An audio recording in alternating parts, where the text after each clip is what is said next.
Have you ever had one of those days at the office where nothing goes right? Well, imagine if your job is making the magic happen at Disney theme parks and resorts around the world, and your latest $1 million decision ends up ruining an iconic Disneyland symbol. In this second of a three-part interview with former Disney VP of Global Special Events, Bryan Wittman, we hear about Bryan's worst day in his 30-year Disney career at the office. Did you ever make the wrong decision? Absolutely. Absolutely. What was the biggest one that you can tell? I had an idea and made a decision to put a curtain over the Disneyland castle for the 50th anniversary of Disneyland. I wanted to unveil to the world this castle. We were going to gold leaf the castle and make it all golden looking for the 50th anniversary. So I said, the only really way to do this is to get a giant, drape, and let's drape the castle, and then with big helicopters, let's lift it up and take the drape and unveil the castle with this giant, huge silk drape.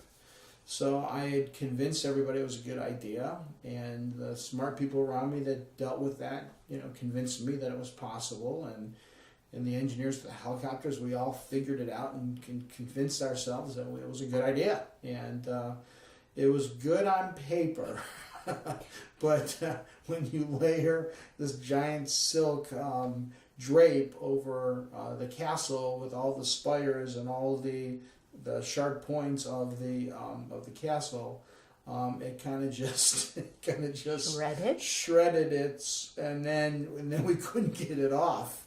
And in pulling the drape off at 2:00 in the morning with a couple of big helicopters, I snapped a bunch of the spires on the top of the castle and broke the castle. But this was a practice run. It was a practice run in the middle of the night, a couple of weeks before the unveiling, and I had to make some calls in the middle of the night and tell people I broke the castle. It's those beautiful spires at the top are now snapped off, and the castle doesn't look right.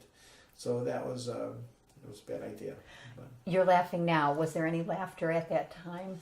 not that night. At 2:00 in the morning, when you're hearing the castle snap apart and you're seeing this shredded drape that you couldn't get off of it. How do you take a drape off of a giant castle? I mean, it just doesn't. You just don't go lift it off. How did you get it off? And we got it up with ladders, and they were cutting it apart, and they were lifting parts away, and we brought in cranes, and it was an all-night thing, and we finally got it all off. It was god-awful. It was just god-awful. Okay, let's move on. I appreciate that you shared that, because that was a lot to tell. You talk about being in charge of the events and the resorts and the parks. Did you have a favorite part of your responsibility that you enjoyed more than another? I really enjoyed the creative process. It was probably my favorite part. The hours, as a creative company, we were encouraged to spend hours and a lot of time developing the creative process and thinking about all the great what ifs. And Disney was a great company for what ifs. And where a lot of companies might say, financially it's not going to work, or there's too much risk, Disney was pretty good about, well, that's a great idea, let's go do it, or let's go try it, or let's go see if we can make that work. And we did a lot of them, and thank God most of them were successful. Not all of them, but most of them were successful. Thank God. You've retired now after 30 years. Was it, oh, thank goodness, or was it, oh, I'm not sure? It was, I think a little bit of, probably a little bit of both, but mostly it was a great 30-year run. I have a lot of accomplishments I'm very proud of. I love what I did. But it was time to move on and time to go get some time back in my life. 30 years of constant working, 7 days a week, 24 hours a day, and pretty close to that. That's not a lot of exaggeration. it just, you know, you give up family time, you give up time with your friends, you give up time, you know, vacations were non-existent, traveling was non-existent. I mean, it was all for work, and it was a very glamorous lifestyle, but it was time. It was time to focus on the next part of my life. Okay, so now that you're home, two questions, or home, settled into a more normal lifestyle, let's call it that. Thing you miss the most from Disney that you really didn't think you would? My expense account. Okay, fair enough. Thing that you enjoy the most about this new lifestyle that you didn't know you would? What I enjoy the most now is time. Is I have control of my time.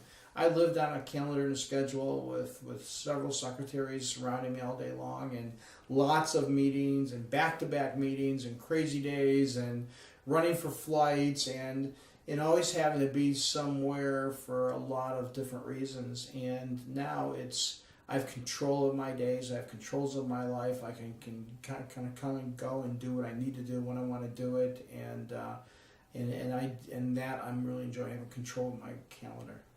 You had multiple and huge worldwide goals constantly in your job for Disney.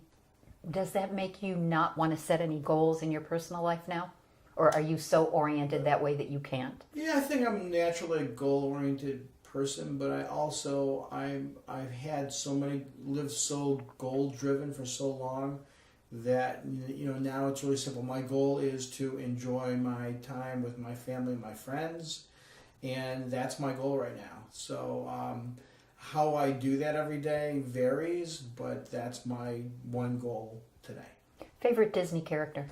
Mickey Mouse. Why? Mickey's the guy. You know, it all started with Mickey Mouse back in 1928, and if it wasn't for Mickey, you know, there wouldn't be the Walt Disney Company that it is today. And he's the icon of the company. You know, and Mickey's the boss.